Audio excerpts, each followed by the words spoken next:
bonjour, bienvenue à nouveau sur Questions d'éthique avec aujourd'hui la relation de soins. Nous allons parler de l'information. Nous avons Maître Anna Grazia Altavilla, avocate au barreau de Torrente et également avocat conseil auprès de l'espace éthique méditerranéen qui est avec nous. Pierre Lecause, professeur de philosophie et chargé de cours d'éthique médicale au département de sciences humaines de la faculté de médecine de Marseille, membre du comité national d'éthique, auteur de nombreux ouvrages, avec chez Vuibert, je crois, Le médecin et la mort. Voilà. Ensuite, nous avons le professeur Jean-Robert Harlet, chef de service de médecine interne à l'hôpital de la Conception à Marseille, professeur de sémiologie à la faculté de médecine de Marseille, chargé des enseignements du 3e cycle, d'organiser le 3e cycle et naturellement membre de l'espace éthique méditerranéen. Et également Roland Gory, psychanalyste, professeur de psychopathologie et de psychologie clinique à l'université d'Aix-Marseille 1, auteur de nombreux ouvrages, une bonne dizaine, dont quelques-uns que je vous présente, La logique des passions chez De Noël et Flammarion, et puis également La santé totalitaire chez De Noël, qui est votre dernier ouvrage de cette année, hein, le plus récent. Voilà, donc nous allons parler de la relation de soins. Nous continuons notre discussion sur la relation de soins et particulièrement sur l'information. En quelque sorte, la question de ce jour, c'est qu'est-ce qu'informer? Je crois que, comment dire, l'information, ça ne se fait pas de façon directe comme ça. Il y a un certain nombre d'étapes et on pourrait peut-être commencer à expliquer, à s'interroger sur ce que sont les étapes de l'information du patient. Jean-Robert Harlet, je pense que vous-même, en tant que clinicien, vous avez une grande expérience de ça. Oui, une expérience très quotidienne de l'information. C'est vrai qu'il y a, pour être simple, je vais expliquer de quelle façon je conçois ce terme. Dès lors que dans une activité soignante avec une personne donnée, je suis amené à récupérer des documents, récupérer des symptômes, des signes d'une maladie, de ce qui l'entoure. Je vais en retour l'informer, mettre en forme ces signes pour les ordonner et leur donner un sens, ou tout au moins le sens que je pense devoir être l'ensemble de ces symptômes ou de ces signes. Ça, c'est la construction dite sémiologique que nous faisons lorsque nous examinons quelqu'un. Ceci nous permet quelque chose d'essentiel dans l'information, c'est d'informer les gens sur ce que nous pensons qu'ils ont, c'est-à-dire ça s'appelle un diagnostic. Et je ne voudrais pas qu'on l'oublie parce que très souvent, c'est de ça dont les malades ont besoin, d'un diagnostic pour que l'on puisse leur proposer les issues de cette maladie, ce qu'on appelle le pronostic, c'est-à-dire expliciter des choses très simples, c'est grave, c'est pas grave, quelquefois beaucoup plus sérieux, c'est mortel ou ça l'est pas, et puis fort de tout cela, expliciter, informer sur les traitements possibles, informer encore une fois sur l'issue, les avantages et les inconvénients, et donc informer, c'est également, en présence de ce malade, peser le pour et le contre. Et ça, c'est quelque chose qu'on fait, je dirais, naturellement et quotidiennement, assis au pied du lit d'un malade pour lui expliquer les avantages et les inconvénients de traiter de cette façon-là ou de faire tel ou tel examen. Voilà ce que peuvent être les informations et ces différentes étapes. Ok, alors la première c'est l'écoute. Roland Gory, c'est un peu votre spécialité, l'écoute. Vous êtes psychanalyste, donc... Un peu. Je vois qu'il convient peut-être de dire que souvent les patients se plaignent moins de ne pas être informés que de ne pas être écoutés, justement. Alors ça s'inscrit dans la différence qui existe entre ce qu'est la vérité pour le médecin et ce qu'est la vérité pour le malade. C'est pas du tout la même chose. Hein, c'est pas la même chose. Comme l'a dit Jean-Robert Harlet, finalement, la vérité du côté du médecin, c'est finalement un ensemble, une collection de signes qui fait le paysage d'un tableau sémiologique, et d'un tableau médical, hein, et qui lui permet donc de nommer en quelque sorte la maladie et de prévoir les protocoles thérapeutiques et de donner des informations sur également les chances probabilistes de guérir ou pas. Ce sont des chances probabilistes, c'est-à-dire établies sur une population statistique et pas du tout concernant un individu. Alors, la vérité pour le patient, c'est pas de ce côté-là.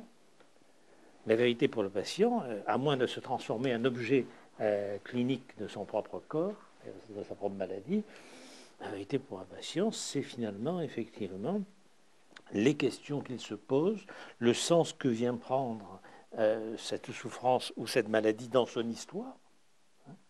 Et par conséquent, justement, écouter, c'est peut-être se rendre compte qu'on ne lui transmet pas, je dirais, une exactitude, hein, mais qu'on écoute ses incertitudes et ses questions. Et que, par conséquent, cette vérité, pour le dire autrement, elle n'est pas la transmission d'un diagnostic, elle est la construction d'une vérité ensemble dans un dialogue clinique, c'est-à-dire quelque chose que j'appellerais volontiers une diagnose, plutôt qu'un diagnostic. Diagnose, vous voulez dire en fait un dialogue, en quelque sorte. Une connaissance à travers, c'est-à-dire une connaissance dans le dialogue. C'est-à-dire C'est-à-dire que finalement, si vous voulez, pour le dire autrement, le médecin ne parle pas à ses confrères, il ne parle pas des experts qui viendraient expertiser la conformité de son acte, mais construit avec le patient une vérité qui est celle du patient, qui est sa vérité singulière, et qui va concerner des questions moins de pourcentage de survie que, par exemple, de savoir s'il peut partir en vacances, s'il ne peut pas partir en vacances, qu'est-ce qu'il doit faire en cas de tel ou tel signe. Bien sûr. Alors, Pierre Lecaux, je pense qu'il y a aussi une chose qui est intéressante, Jean-Robert Harlay le disait, également Roland Gori, mettre en forme l'information. On voit bien à travers cette nécessité à la fois d'écoute et de réponse qu'il y a là quelque chose qui est en train de se construire, de se mettre en forme. Est-ce que l'information, c'est pas informer le patient, c'est pas aussi ça construire quelque chose. Donc, oui, vous avez tout à fait raison de mettre l'accent sur cet aspect presque artisanal de l'information. Et Jean-Robert Harlay le disait bien tout à l'heure, hein, informer veut dire mettre en forme des matériaux. Et là, nous sommes dans un contexte qui est celui de l'artisanat, de la sculpture et donc de la prise en compte de données premières d'un matériau qui est, je dirais, l'ensemble des éléments de connaissance que le patient a déjà recueillis ça et là autour de lui. Les idées, il a senti un kyste, une petite boule, il en a parlé avec son voisin, il est allé voir sur Internet, il en a parlé avec sa femme. Et c'est construit déjà dans son esprit tout un ensemble de matériaux, d'idées, d'images. On pourrait dire qu'il s'agit d'une sorte de roman sur sa maladie et qui va effectivement être cet ensemble de matériaux avec lesquels le médecin devra composer, qu'il devra tailler, sculpter pour cheminer avec lui vers une vérité qui, naturellement, s'il s'agit d'un art, ne doit pas être expédiée à la face du malade, en particulier lorsqu'il s'agit d'un diagnostic péjoratif d'une maladie grave.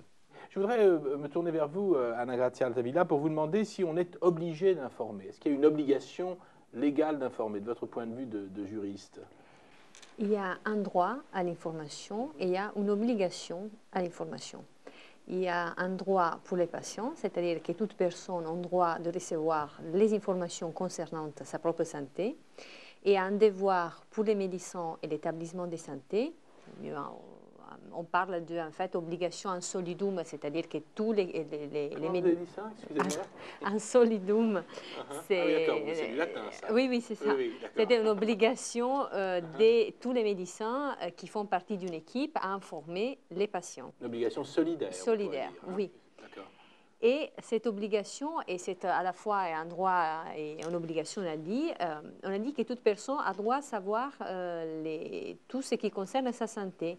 Donc les médecins doivent, selon la nouvelle loi de 2002, fournir toutes les informations concernant les diagnostics, les traitements, les éventuelles possibilités alternatives, les risques prévisibles et les risques graves normalement prévisibles. Ça doit être une information plus ou moins complète pour permettre aux patients de prendre une décision éclairée. Mais est-ce qu'il faut tant d'informations pour prendre une décision éclairée? Est-ce qu'au contraire, le rôle du médecin, ce n'est pas de présenter certaines informations plutôt que d'autres et surtout de ne pas perdre le patient dans quelque chose qu'il ne peut absolument pas maîtriser parce qu'il n'a pas la connaissance scientifique? Roland Gori. Moi, je voudrais dire simplement que, par exemple, en tant que patient, quand vous avez une feuille à signer, n'est-ce pas, donc liée au consentement, vous voyez absolument lister tous les risques considérables, n'est-ce pas, que vous courez pour une anesthésie ou bien pour une fibroscopie ou quoi que ce soit, vous avez envie de fuir. Alors, je crois que c'est un point qui est extrêmement important, c'est-à-dire que, si vous voulez, il me semble qu'il y a un article dans le Code de déontologie de 95 des médecins, c'est l'article 35, me semble-t-il, qui précise que justement l'information doit être donnée en fonction du contexte et de la personnalité justement des patients. C'est-à-dire le discernement de la personne, du degré absolument voilà. de compréhension. Donc ça, c'est un point très important, parce que c'est là où effectivement on s'aperçoit à quel point la médecine n'est pas seulement une science de la physiologie, par exemple, n'est-ce pas, ou n'est pas seulement un corpus de connaissances juridiques, de textes, mais c'est également une relation humaine qui a à voir avec l'art, et je rejoins ce que disait Pierre, avec un certain art de la parole et de l'écoute. Alors, Anna Grazia, donc la loi prévoit justement que l'on puisse segmenter cette information? Oui, absolument. Une obligation d'information, c'est prévu une obligation d'information, mais on dit qu'on détaille un petit peu. On dit comment l'information doit être donnée. Doit être donnée, par exemple, dans les cours d'un entretien individuel. Ça signifie que le rapport, ça doit être direct, et ça signifie qu'il faut faire ressortir ce côté humain du rapport qu'il existe entre les patients et les médecins. Et le fait d'avoir détaillé les contenus de l'information, c'est seulement une sorte de garantie qu'on a préféré mettre dans la loi pour les patients. C'est-à-dire que dans les cas d'action en justice par rapport aux médecins, les patients, il peut dire « je t'ai pas mis au courant de conséquences des thérapies qu'on avait entamées, par exemple ». Et ça, c'est posé, ce problème-là, surtout pour les interventions de chirurgie esthétique. Je vais vous voir réagir, Jean-Robert Harlay.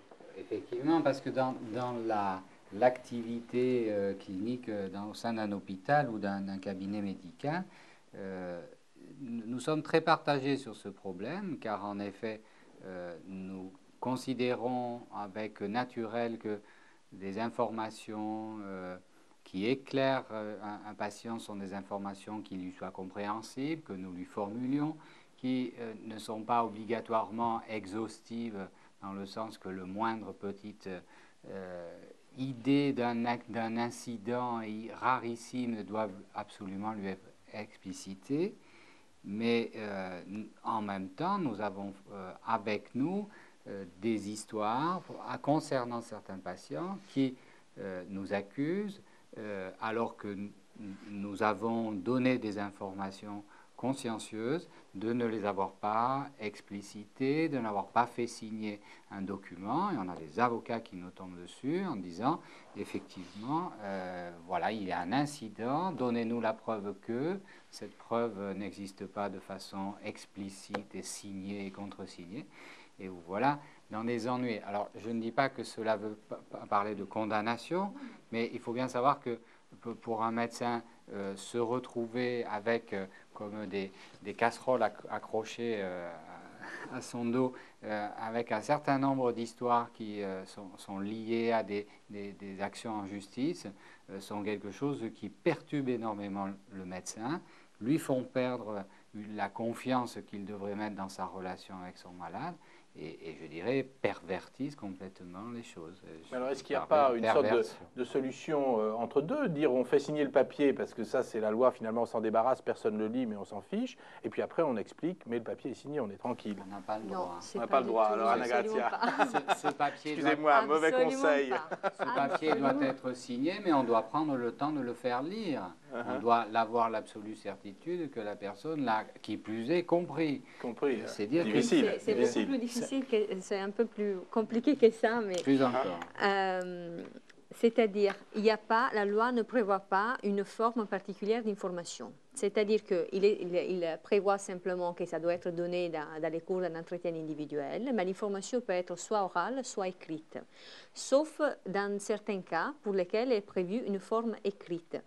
Par exemple, dans les cas de recherche biomédicale. Dans ces cas-là, on doit donner à la personne qui se prête à des recherches biomédicales un papier, un document dans lequel ils sont détaillés toutes les caractéristiques de la recherche, les conséquences, etc.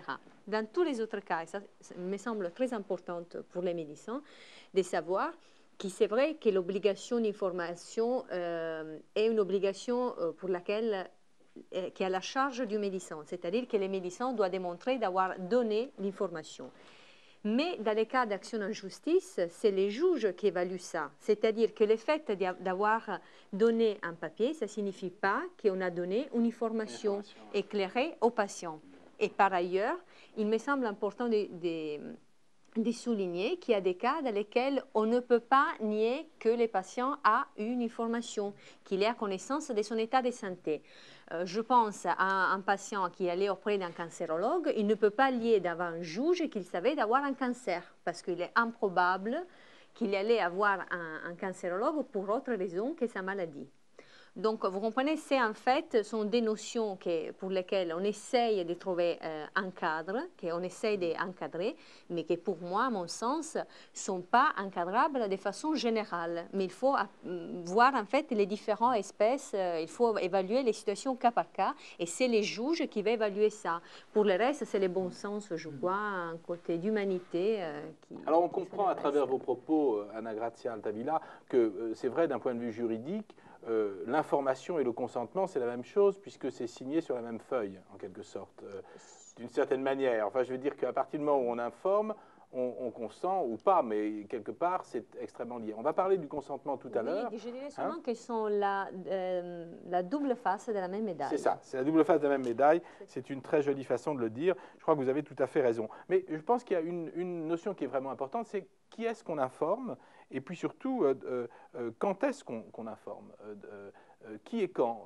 Pierre Lecoq, je ne sais pas, Pierre, vous avez l'air de la question. Je pense que la question qui est informé, je crois que c'est le malade, enfin, non seulement d'un point de vue éthique, mais d'un point de vue juridique, c'est quand même le principal intéressé qui est directement concerné par des données afférentes à son état de santé.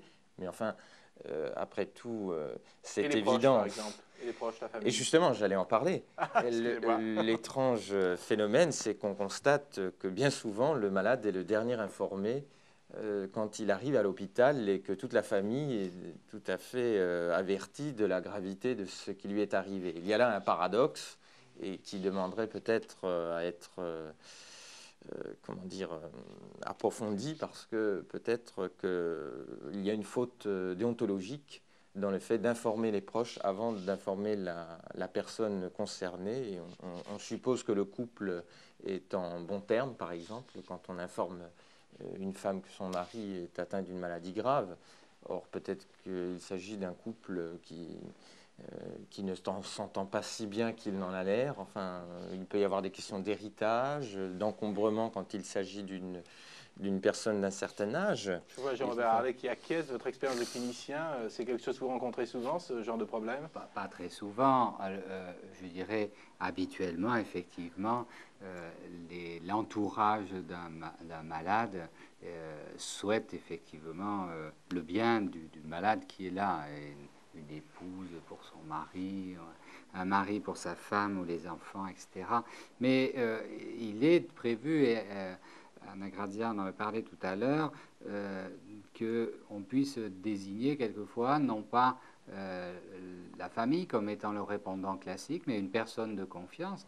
Et il est donné des exemples que j'ai pu vivre de personnes de confiance qui étaient justement tout hors du contexte familial, puisque la personne les avait désignés pour des raisons qui les regardaient, mais qui bien souvent tenaient effectivement des conflits familiaux, comme quelquefois ça peut malheureusement arriver. Donc on parle au patient lui-même, on parle effectivement à la personne de confiance qui très souvent appartient à la famille.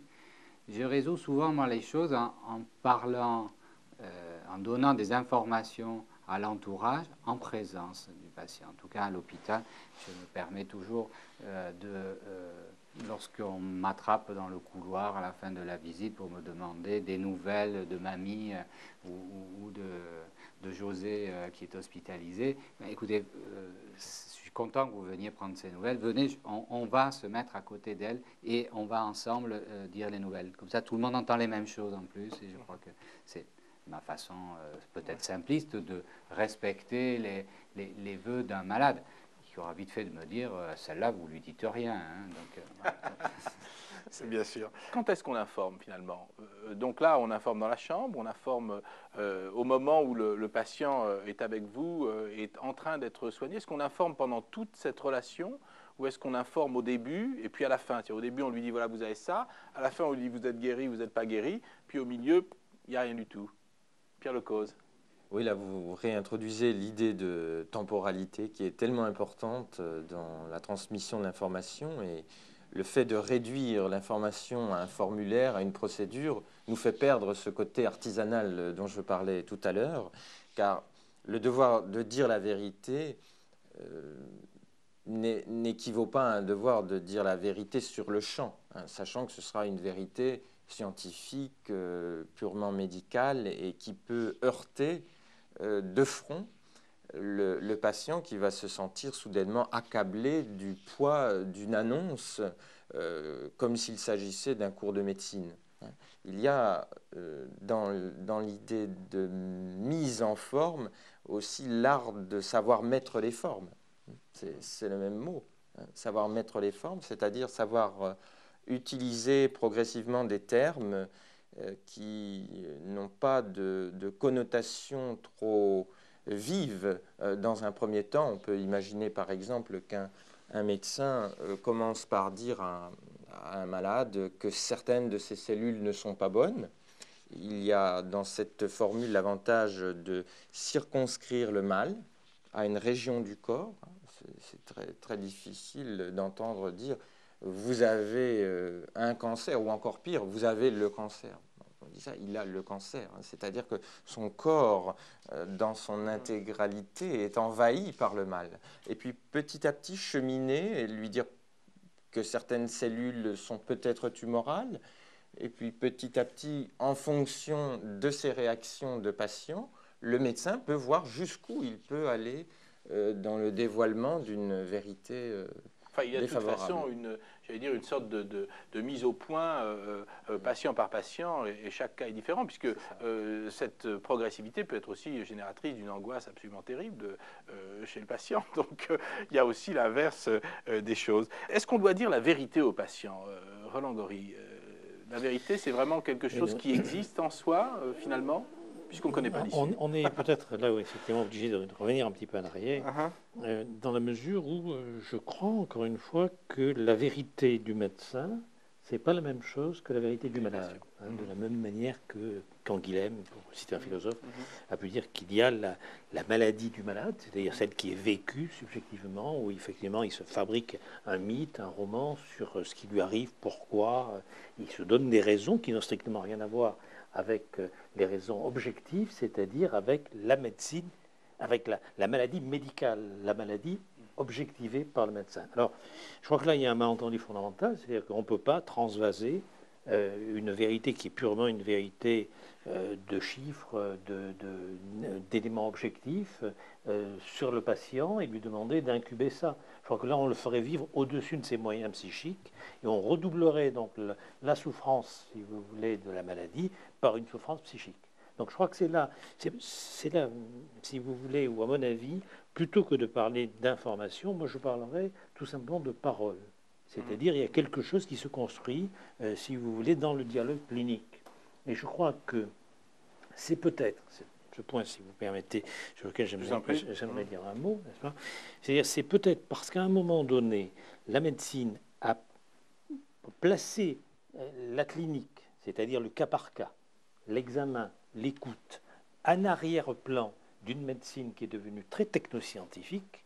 C'est peut-être la raison pour laquelle aussi sont arrivés sur le devant de la scène la nécessité d'obliger le médecin à parler avec son patient et à l'informer. Mais encore une fois, je crois que l'information, c'est la meilleure et la pire des choses. Je crois que c'est la meilleure des choses à partir du moment où ça permet de renouer une relation de confiance et de parole. C'est la pire des choses lorsque finalement on se fie à la médecine, mais on se méfie des médecins. Et je crois que c'est un point important. C'est-à-dire que, si vous voulez, la médecine d'épreuve, la médecine moderne, justement, elle a favorisé elle a incité même d'une certaine façon les patients à vérifier que leur médecin avait bien suivi les protocoles tels qu'ils étaient définis par la science. Donc, si vous voulez, c'est là, à mon avis, où l'information devient la pire des choses. Je crois aussi que, si vous voulez, par rapport à la question de la temporalité, il y a un temps d'incubation. C'est-à-dire que le médecin peut donner toutes les informations probabilistes, factuelles, objectives qu'il veut. Il y a un temps de digestion, pourrait-on dire, de cette information. Bien sûr. Et juste sur ce point, il y a une étude quand même qui a montré que, par exemple, des énoncés, des informations données par le médecin, moins de 50% de ces informations étaient retenues par les patients. Et lorsqu'il s'agit de parents d'enfants malades, moins de 15%. Oui, donc ça en dit long, effectivement, sur l'information. Ceci dit, vous parliez de parole, mais Jean-Robert Harlay, est-ce que le médecin a une sorte de liberté de parole? Est-ce qu'il a un libre arbitre dans la délivrance de cette information, la communication de cette information aux patients? Non, eh bien, il a un libre arbitre dans la façon de mettre en musique cette information. Et je vais parler comme en musique. Je vais dire que si l'information à donner, c'est effectivement comme un thème dans une partition, il y a tout ce qui va être autour, les accords qu'on va y mettre, qui vont permettre de faire passer cette information comme étant intelligible à la personne à qui l'on parle, qui va en même temps, et de mon point de vue, je n'oublie jamais qu'il faut quand même que je fasse passer des messages et qu'effectivement, au terme de ce processus d'information qu'on va dire peut-être quand c'est trop formel, il faut trouver autre chose, je veux bien, mais je vais être obligé de bien regarder que le message est passé. Alors, il faut bien entendu, et c'est de l'affaire de chacun d'entre nous de le faire, l'habiller d'une certaine façon, car je ne parle pas de la même façon à une dame de 84 ans ou à un jeune garçon qui est employé EDF de 32 ans. Enfin, il est tout à fait clair que la même maladie ne saurait avoir le même ressenti, la même histoire au sein de la personne et de son entourage, et que très clairement, il faut le dire différemment. Je veux revenir sur le temps de l'information. Il n'aurait rien de pire que d'informer au tout début et d'attendre la fin d'une longue hospitalisation, d'une longue période d'examen pour venir déclarer, écoutez, voilà, une semaine que vous êtes là, vous avez subi 2 scanners, une IRM, 2 endoscopies, 18 prises de sang. Donc, voilà le tarif, ça s'appelle comme ça, et puis on va faire ça. Je suis tout à fait clair que c'est pas comme ça que les choses doivent se passer, et que dans le temps d'une hospitalisation, à chaque étape de cette hospitalisation, les gens interviennent. Je voudrais revenir aussi dans le temps d'une hospitalisation. Il est le médecin qui va informer, donner des éléments d'information, mais l'ensemble du personnel soignant est là aussi. Et par exemple, que les infirmières et les aides-soignantes et la femme de ménage, et dans un centre hospitalo-universitaire, l'étudiant hospitalier qui est là, il a une bonne bouille, celui-là ou celle-là, ils sont plus jeunes, et on leur pose des questions et ils répondent. Et il y a des tas d'éléments d'information qui viennent comme ça. Et c'est vrai que au bout du compte, c'est vrai que j'ai une maladie grave, mais quelquefois, il y a des gens, c'est extraordinaire, vous dites, mais je m'en vais, je sais que j'ai une maladie très grave, je vais passer dans un autre service pour qu'on s'occupe de telle ou telle chose. Et combien je veux remercier les gens qui ont participé de mon diagnostic, parce que ça s'est bien passé. C'est ce qu'on veut entendre, je crois. Bien sûr. Bien sûr, on reviendra sur justement la multiplicité des acteurs, entre guillemets, de l'information à propos de la confidentialité et du secret médical. Mais je voudrais peut-être, pour clore ce débat, demander à Anna-Grazia Altavilla, est-ce que les patients ont le droit de ne pas savoir aussi? Est-ce qu'ils peuvent légalement dire « je refuse de savoir quoi que ce soit » ? Absolument oui.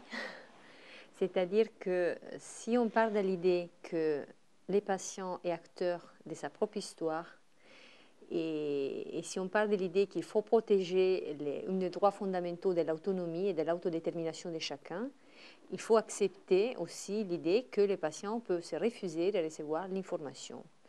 Ça signifie que le médecin doit, dans ces cas-là, et toujours s'il n'y a pas une urgence, parce que l'urgence, c'est l'élément qui fait la différence, on va dire. C'est-à-dire, s'il n'y a pas d'urgence, alors à ce moment-là, ça rentre dans la relation, encore une fois, la personne de confiance, la famille, donc les proches, etc. Mais s'il y a l'urgence, les médecins doivent tout mettre en œuvre pour sauver la personne. Parce que, bien sûr, parce qu'il y a une obligation de soins des personnes en péril, mais il y a de l'autre côté le droit de la personne de ne pas savoir ce qui concerne sa santé, absolument. Eh bien, merci d'avoir participé à ce débat sur la relation de soins. Nous nous retrouvons demain dans Questions d'éthique avec un débat cette fois-ci sur le consentement libre et éclairé. Alors à demain.